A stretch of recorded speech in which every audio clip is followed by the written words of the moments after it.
Welcome to this week's Economic Recap with our Economics Editor Stephen Keppel. And there were a lot of news coming out of Latin America this week, economic news. Of course, we saw last Sunday the last summit meeting of the Summit of the Americas in Cartagena. The summit ended without a final resolution being signed. And of course, Argentinian President Cristina Fernandez left the summit. As soon as she got to Argentina, she nationalized the oil company over there. So, Stephen, is this divide between those countries in Latin America that favor pro-market policies and those that favor more populist leftist policies becoming more evident?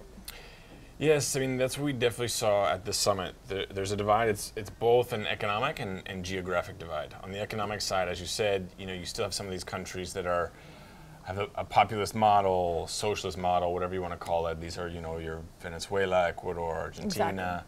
Exactly.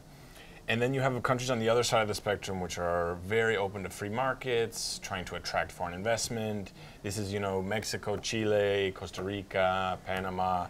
Colombia, of course. Colombia as well, yeah, exactly. Colombia is actually trying to increase its role and become a bigger player in this area, attract more investment, grow faster. And then you have Brazil, who's the biggest economy in the region. The other divide is also geographic.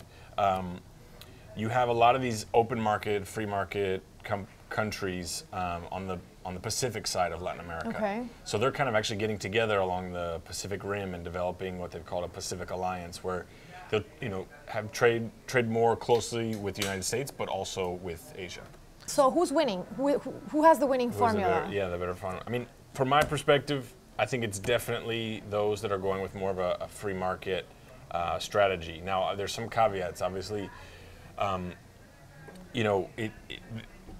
It's not gonna, it's not positive right away. It's not, it's harder. It's a harder way to go than being more populist and trying to stimulate your own economy with your own policies like Venezuela's doing. But over the long term, it's more sustainable, and it's actually proving to bring more people out of poverty. We've seen that in Mexico, we've seen it in Brazil, and we're seeing it in Colombia.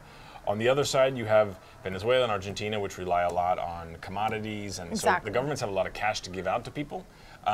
But you see in those countries lots of booms and busts. Exactly. So Venezuela had some great years. The economy was growing really fast, but then it sort of crashed really hard. Argentina, I think, is the next one we're going to see crash. And I have to, before we go, kudos to you, because this week the president of the World Bank was announced and Obama's pick was elected, as you predicted. Exactly. So stay tuned. You might learn a thing or two from Stephen Keppel. Thank you so much for tuning in today.